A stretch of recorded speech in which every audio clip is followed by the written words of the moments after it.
The sun fell over the Texas plains like a dying ember, turning the world to gold and blood. The tall grass swayed in waves beneath the wind, whispering the secrets of a land too wild to be tamed. It was 1867, the kind of year when the horizon belonged to the brave or the doomed. Sarah Whitmore, a slender girl of 19, stood outside her family's ranch house brushing her long chestnut hair as the sky deepened to a fierce orange. She had never known luxury, only the hard beauty of survival. The calloused hands of her father, the sharp scent of leather and sweat, the endless work that filled each day. Her father had been a Union scout once, a man hardened by both war and wilderness. He had carved their home out of land the Comanche still called sacred. Sarah knew the risk, everyone did. The army patrols told stories of raids, of stolen horses and vanished settlers. But in her young heart, fear felt distant. The world, for all its danger, still seemed full of promise. That night, everything changed. The wind had shifted, carrying with it the faint sound of hooves. Her father had gone to check the corral, rifle in hand. Sarah sat by the fire, her younger brother Samuel asleep beside her. The silence that followed was heavy, too heavy. Then from the darkness came a cry, sharp and short. The door burst open and her father stumbled inside, eyes wide. "Comanche," he shouted. "Get Sam!" His words were lost to the crash of gunfire. Shadows poured through the doorway, painted warriors with spears, tomahawks, and fire in their eyes. Sarah screamed and grabbed her brother, but hands seized her, strong and unyielding. She saw her father fall. A flash of fire, smoke, then blackness. When she awoke, dawn stained the sky in red and violet. Her wrists were bound, her throat dry, her dress torn. Around her were men, fierce, silent, their faces streaked with ochre and ash. The smell of sweat, horses, and smoke filled her nose. Her heart thudded painfully against her ribs. They had tied her to a horse, not roughly but securely. Panic rose in her chest. She twisted, trying to break free, but a low voice stopped her. "Do not fight," it said, the words heavy with accent but clear. She turned toward the speaker. He was taller than the others, broad-shouldered, his skin the color of sun-warmed earth. His black hair was braided, adorned with a single eagle feather. His eyes, dark and unreadable, held no mockery, only calm strength. His name, she would later learn, was Takado. But in that moment he was only her captor, the man who had destroyed her world. For days they rode across the plains, the sun beating down like judgment. Sarah's lips cracked, her voice gone from crying. Once she tried to flee, slipping off the horse when the warriors rested near a creek. She ran barefoot through the grass until thorns tore her feet. When she looked back, he was following, not with anger but with a strange patience. He caught her easily, lifting her as though she weighed nothing. She beat her fists against his chest, sobbing. He said nothing, only carried her back, his hand steady against her trembling back. That night he gave her water first, before himself, before the others. She could not understand his words, but she felt the meaning.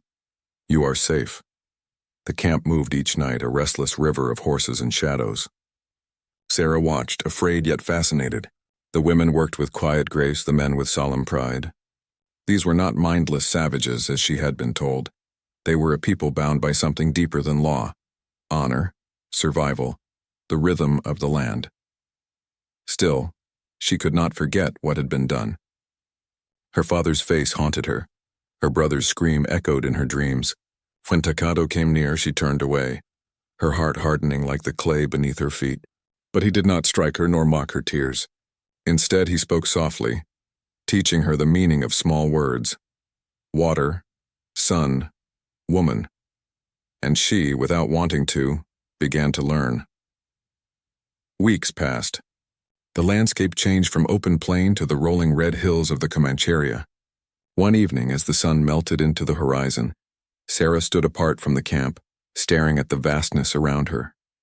It was beautiful, terrible and beautiful all at once. She felt smaller than she ever had, and yet somehow freer. Behind her came that same quiet voice. "You may think of home," Takado said. She turned. "I have no home," she whispered, her voice hoarse. He nodded as though understanding something beyond words. From his saddlebag he drew a small piece of polished bone, carved into the shape of a bird. He offered it to her. She hesitated, then took it. "Skybird," he said softly. "Free." Something inside her cracked. For the first time since her capture, she did not feel entirely alone. That night she could not sleep. The stars burned bright overhead, countless and cold. From across the camp she watched Takato sitting near the fire, his profile carved in gold by the flame. There was sadness in the way he held himself, a kind of quiet burden she could not name. She wondered who he had lost, what ghosts followed him across the plains. And in the stillness, she realized something she did not want to admit. She no longer feared him. The next morning, when he handed her water, she did not flinch. When he gestured for her to ride, she climbed willingly onto the horse behind him, her hands trembling as they brushed his waist. The motion of the horse carried them together through the endless wild, her cheek brushing his back, her heart betraying her with every beat. She told herself it was only survival, that she obeyed because she must. But the lie was thin.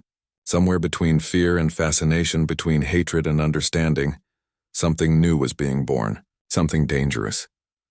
When they reached the Comanche village at last, she stood at the edge, staring at the smoke curling from the lodges, the children running free, the women laughing.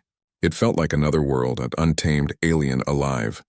Takato led her to one of the tents and said simply, "You stay here." "My lodge," her breath caught. "Your lodge?" he nodded. "My woman," her heart froze. "No," she said sharply. "Never." He looked at her, not with anger but with an ache that made her chest tighten. "Not now," he said. "But one day, maybe." Then he turned and walked away. Sarah sank to her knees, shaking. The wind carried his scent, and wood smoke, leather, something wild and warm. She pressed her hands to her face and wept for all she had lost and for something else she could not yet name. Out on the plains, coyotes howled to the moon, and in her heart, beneath the ashes of terror and grief, a new fire stirred, small, flickering, and alive. The days rolled on like dust across the prairie, shifting, endless, and uncertain. Sarah Whitmore had been a captive for nearly 2 moons, yet she no longer felt the same frightened girl who had been taken from her home. Something inside her had changed, slowly, quietly, like spring thawing a frozen river. The Comanche village lay in a hollow between 2 ridges, where the grass grew high and yellow. Dozens of teepees dotted the landscape, smoke drifting from their peaks into a sky that never ended. The rhythm of life here was both strange and beautiful. Men hunted and trained their horses. Women tanned hides, cooked, and raised the children. Laughter mingled with the drumbeats of dusk. Sarah watched it all with wary curiosity. She was no longer bound, yet every step she took felt watched. The women regarded her with mixed looks, some pitying, others suspicious. She was the white woman, the outsider, the one their warrior chief had claimed. Takato's lodge stood near the river. He lived apart, respected but solitary, his every movement graceful and sure. The others treated him as a man of spirit, a hunter who spoke few words but carried weight when he did. Sarah learned that his father had once been a leader, and that Takato's own name meant Thunderhawk. It suited him. There was quiet power in him, the kind that didn't need to shout to be heard. At first, she resisted the life. She refused food, sat apart, prayed for rescue each night under the foreign constellations. Yet the world beyond seemed farther away with each sunrise. The memories of her family blurred like smoke on the horizon. Sometimes she wondered if her brother had survived, if her home still stood. Other times she wasn't sure she wanted to know. It was Naya, the tribe's elder woman, who first spoke to her without fear. Naya had lines on her face carved deep as riverbeds and eyes full of knowing. Through a mix of gestures, half-words, and patience, she began teaching Sarah small tasks. Grinding maize, stitching hides, fetching water from the stream. It humbled her to see how these women worked, strong and uncomplaining, their laughter echoing even through hardship. Bit by bit, Sarah began to pick up the language. Mae for water, Pia for fire, Taibo for white. Her voice sounded clumsy with the new words, but it made the people smile when she tried. Takato noticed too. He would return from hunting, horse lathered with sweat, a deer or buffalo slung behind. He always brought her something, a pouch of dried berries, a piece of carved bone, a blanket made from rabbit fur. When she thanked him in halting Comanche, his lips curved slightly, the closest thing she'd seen to a smile. One evening, she sat by the river washing hides when he approached. The setting sun turned the water to flame. "You learn fast," he said, his English broken but warm. Sarah looked up, surprised. You speak more than I thought, he shrugged. Learned from a traitor. Long ago. There was a silence between them, heavy but not uncomfortable. She wanted to ask him why he had taken her, what he planned for her, but her voice failed. Instead, she said softly, Why, do you keep me here? Takato stared out at the horizon. Comanche custom, he said finally. You were claimed in battle. But I will not force you. You stay because you must, until you wish to leave. His honesty struck her like a blow. She wanted to hate him, but how could she? He had never hurt her, never treated her as property. He carried a sorrow she could almost feel, the kind that lived behind his eyes. Later, Naya told her the truth. Takato's wife died 2 winters past, she said quietly. Child too. He walks with the dead. You are first to bring life back to his lodge. Sarah didn't know what to say. That night she dreamed of fire and wind, of 2 souls circling each other in the dark. Bound by fate neither had chosen. Spring crept slowly over the land. The air grew sweet with wild plum blossoms. Sarah found herself walking freely now, no longer guarded. She helped gather herbs with the women, learned the taste of roasted mesquite beans, the art of painting patterns on leather. The days felt longer but softer, like something healing inside her. Still, her heart was divided. She thought of the Bible tucked away in the folds of her dress, of her mother's voice singing hymns on quiet Sundays. Sometimes she would sneak down to the river and whisper those prayers again. Lord, guide me home. But where was home now? The thought cut deep.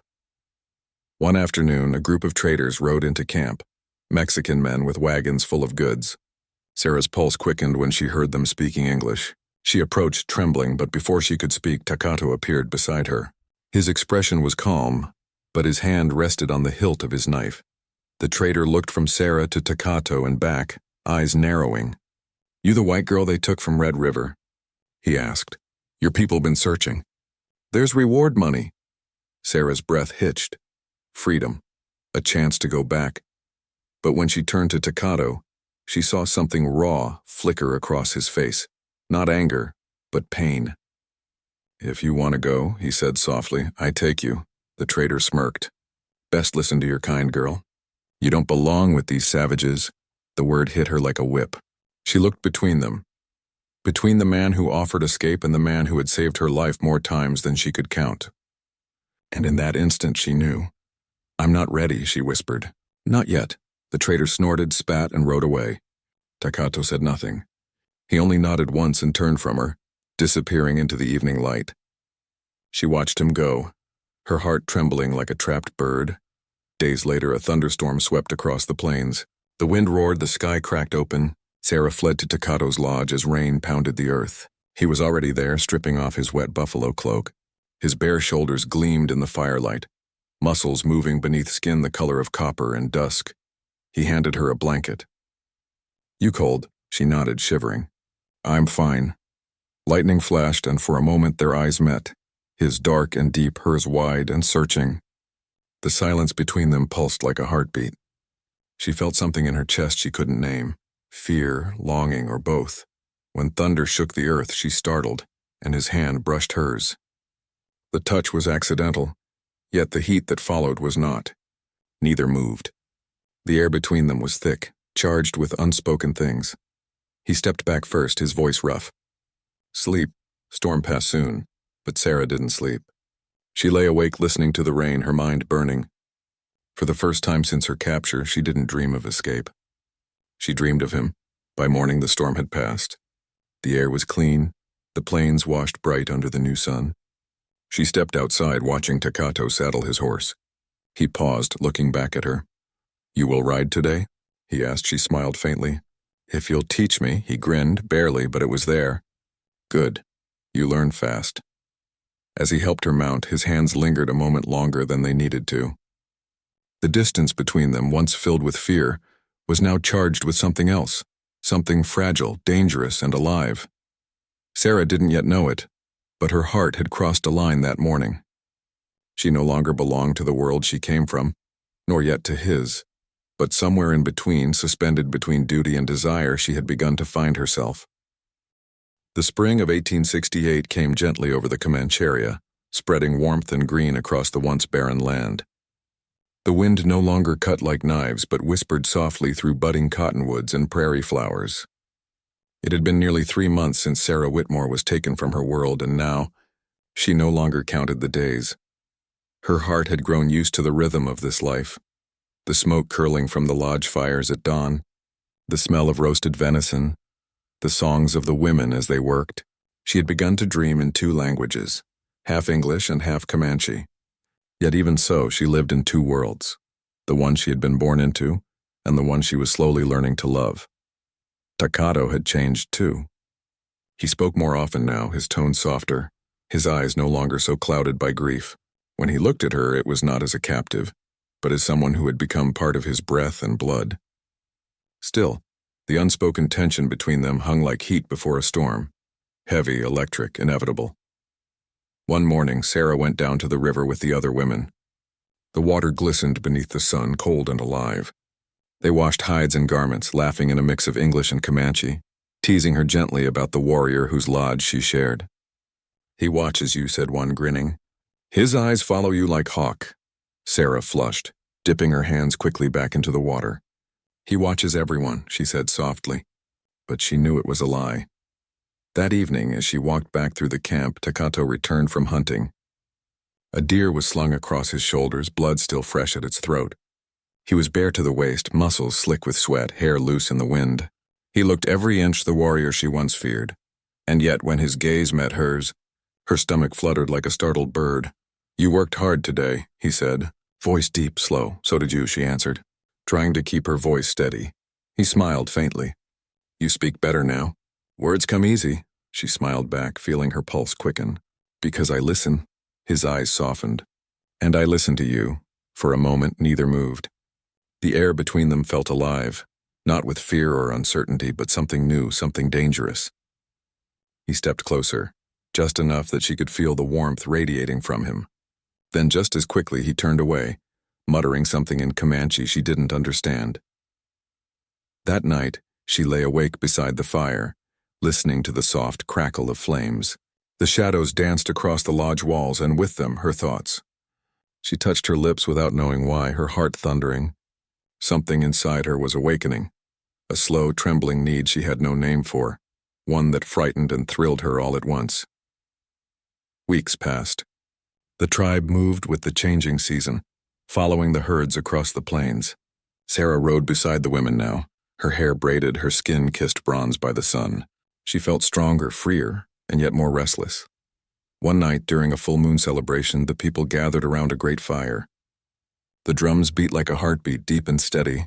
Men and women danced, their shadows twisting in the light, their chants rising to the heavens. Takato sat apart, watching. His eyes found hers through the firelight, and something unspoken passed between them. As the night deepened, Sarah wandered toward the river, her mind a storm. She watched the moon's reflection ripple on the dark water. Behind her came the soft sound of footsteps. She knew it was him.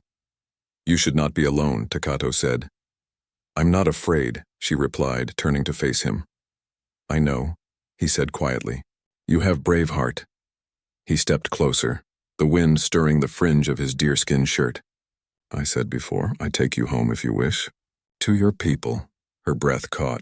The offer again, freedom, safety, the life she had lost. Yet the thought of leaving this man, this world, filled her with something like panic. "Why would you do that?" she whispered. "After all this?" His answer came slow from somewhere deep. "Because I will not keep what does not wish to stay." The word struck her harder than any weapon. Tears blurred her vision. She looked up at him.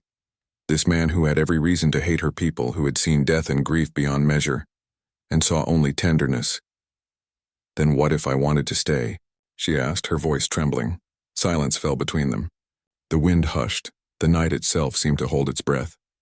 He stepped forward until their faces were inches apart. His hand rose, hesitant, then cupped her cheek. The warmth of his skin sent a shiver through her. "Then you stay," he said.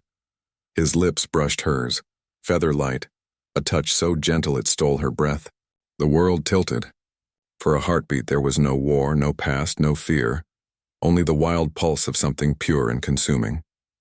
When he drew back, she trembled, her voice barely a whisper. "Takato, He closed his eyes, his forehead resting against hers. "I do not hurt you," he murmured. "Never." "I know," she said, and then she kissed him, not in fear or surrender, but in choice. The taste of him was smoke and wind and the endless plains.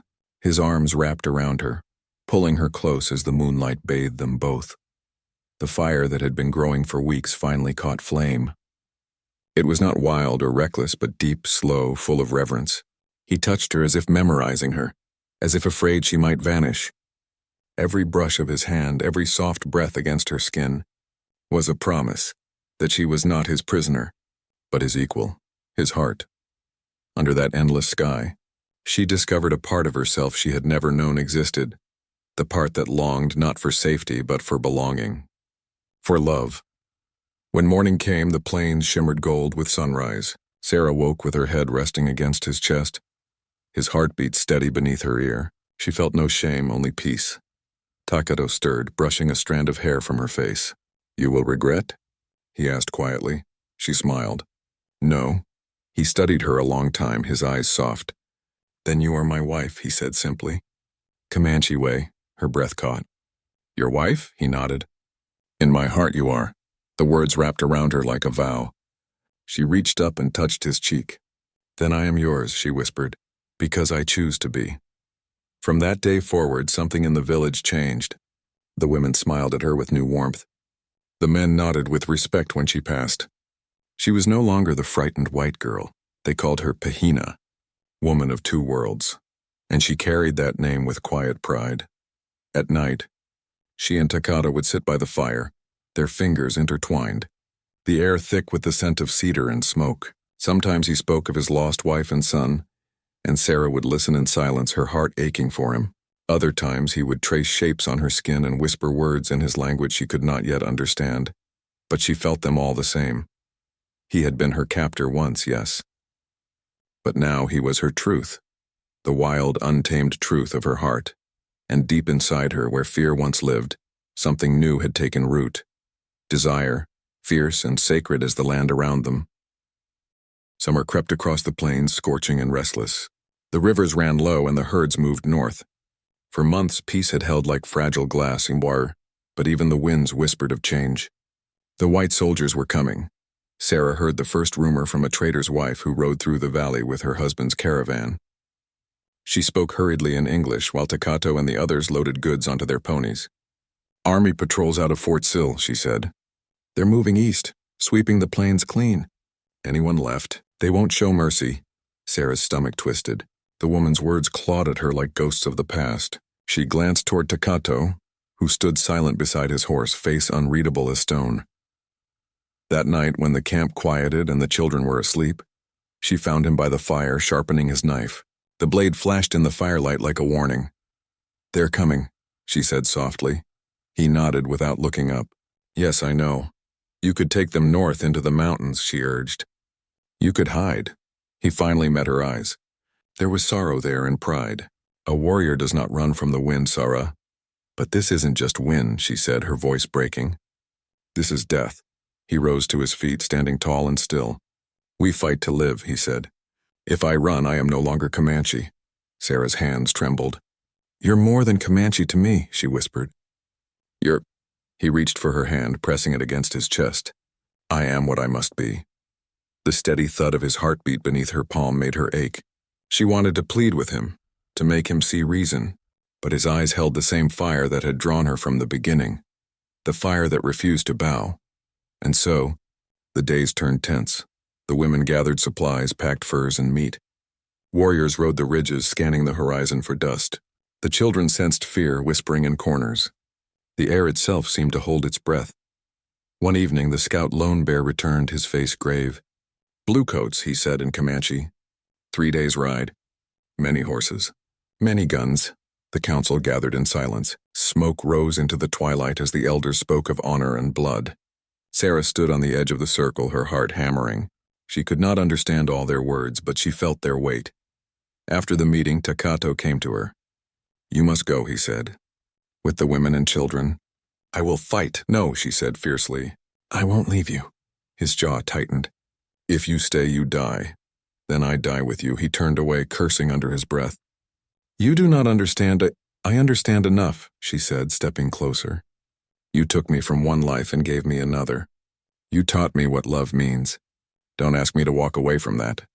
He looked at her then, truly looked, and in his eyes something broke. He pulled her into his arms, holding her so tightly she could feel his heart pounding against hers. You are stubborn as fire, he murmured against her hair. And you love that about me, she whispered back. He smiled, but it was a sad smile. Too much. At dawn, the first sound came, distant thunder, not of storm but of hooves. The soldiers had come. Dust rose on the southern horizon like a blood-stained veil. Takato and the warriors painted their faces in silence, streaks of red and black marking their cheeks and chests. The women gathered the children, hiding them in the ravine beyond the ridge. Sarah refused to go. She stood beside the men, rifle in hand, the one Takato had given her weeks before. He looked at her once, pride flickering in his gaze. You stand like warrior, he said. I stand beside my husband, she answered. When the first shots cracked across the plains, the earth itself seemed to tremble. Smoke exploded from the soldiers' rifles. The Comanche arrows flew swift and sure. Horses screamed, men fell, and the air filled with the bitter tang of powder. Sarah crouched behind a fallen log, firing when she could, her hands steady despite the chaos. She saw Takato at the front line moving with terrifying grace, his spear striking true. He was the storm, and she could not look away. Then amid the fury she saw it, a flash of blue uniform, a soldier aiming from the ridge. Takato, she screamed. He turned just as the shot rang out. The bullet tore through his shoulder, spinning him backward. No. Without thinking, Sarah ran into the open, bullets whipping past. She fell beside him, blood slicked beneath her hands. You're hurt, oh God, you're hurt.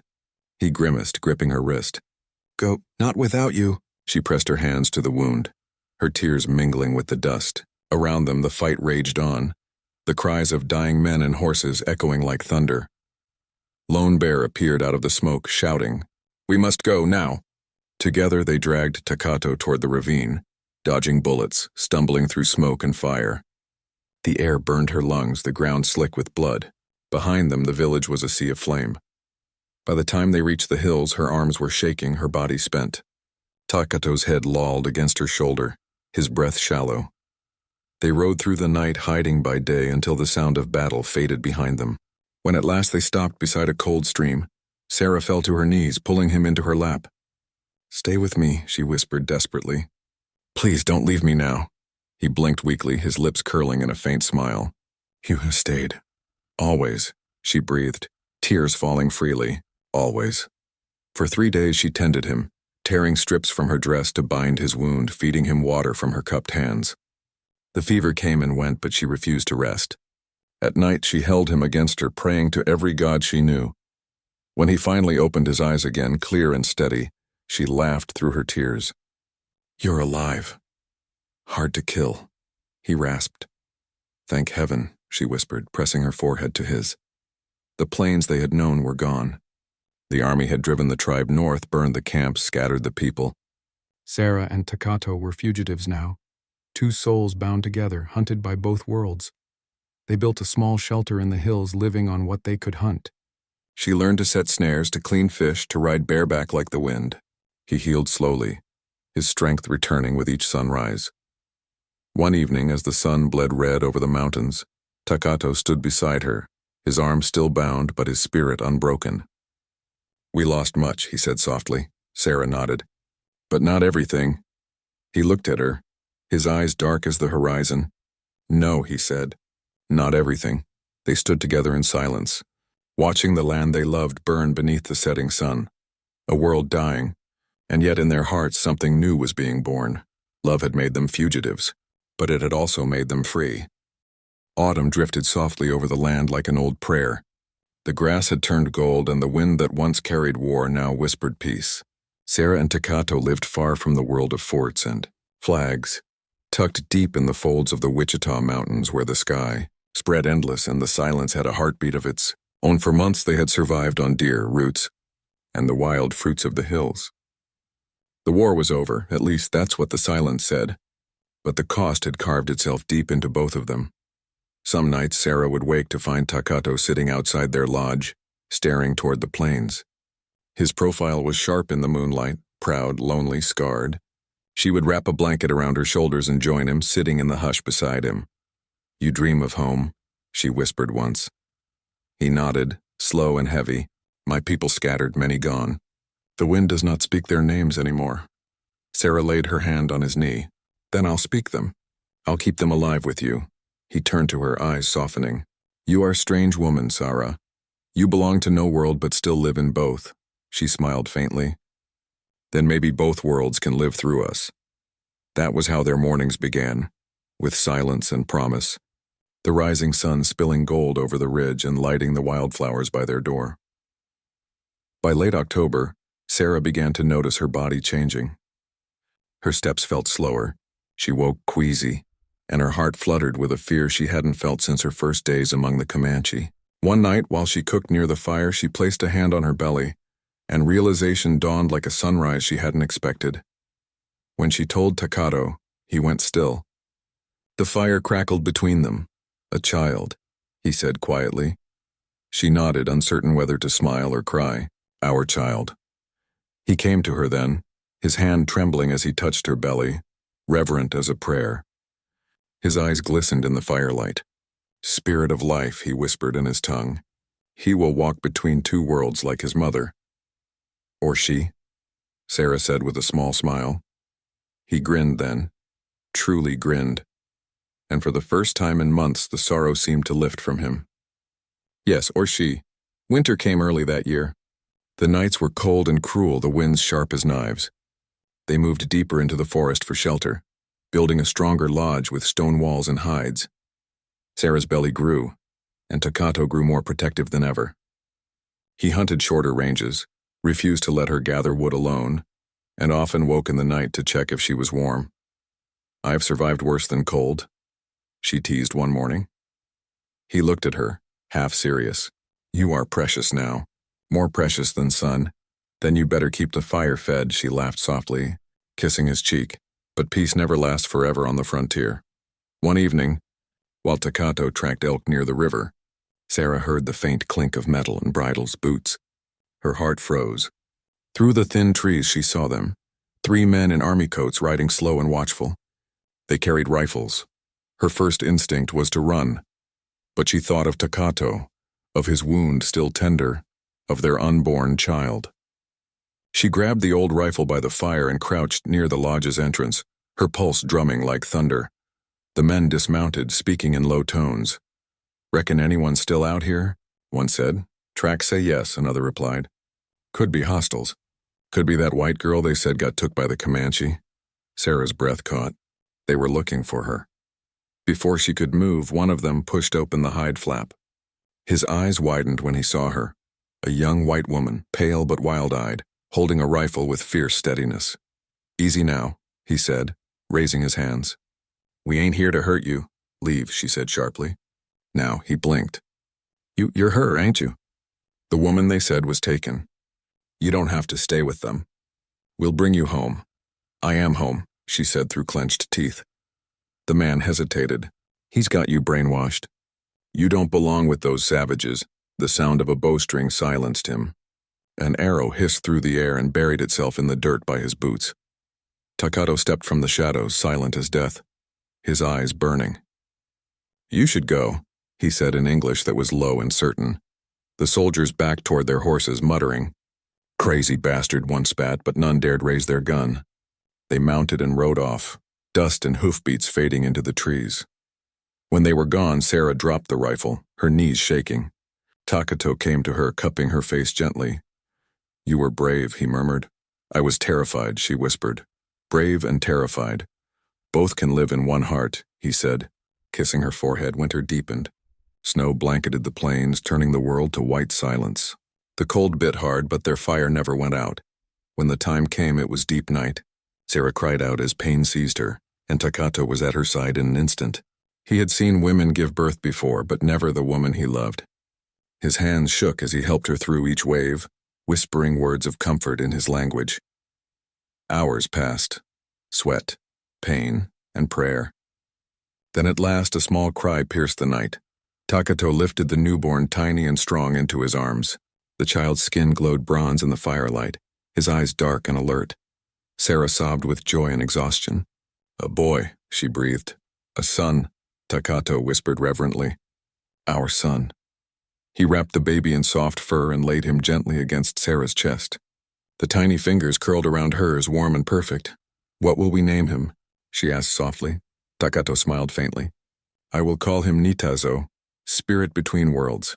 She repeated the name slowly, lovingly. Nitazo. Outside, the wind howled across the plains like an old song, but inside the lodge there was only warmth, firelight, and the soft heartbeat of new life. Spring came again, tender and green. The snows melted, the creek sang again, and the wildflowers returned. Takato and Sarah built a small garden by their home, planting corn and beans in the rich soil. Their son learned to crawl, his laughter echoing through the hills. Sometimes Sarah would sit and watch them, father and child, and feel a peace she never thought she'd know. But sometimes, too, she'd see a column of smoke on the far horizon, or the distant glint of a soldier's rifle. She knew the world outside was still cruel. Yet inside this small piece of earth, they had carved a haven of love that no law or war could touch. One evening, as the sun sank low and golden, Sarah stood on the ridge, holding her son. Takato came up behind her, wrapping his arm around her waist. "Do you ever miss it?" he asked softly. "Your old life?" She looked out at the horizon, wide, endless, and wild. "No," she said quietly. "That girl is gone. The plains made me who I am." He smiled. "Then the plains are blessed." She leaned back against him, the baby cooing softly in her arms. "Do you think they'll ever stop hunting us?" He looked out at the fading sun. "Maybe one day, or maybe not. But as long as we have this," he placed his hand over her heart, "they can never take it." The wind rose, carrying the scent of sage and rain. Sarah closed her eyes and let it wash over her. "I was taken once," she whispered. "But now I am free." Takato kissed her temple, his voice low and sure. "You were never taken. You were found." And as the stars spread across the sky like silver dust, Sarah, the girl who had once feared the wild, stood hand in hand with her warrior, the plains stretching endless before them. For the first time in her life, she belonged to something greater than fear. Greater than blood or name, she belonged to love.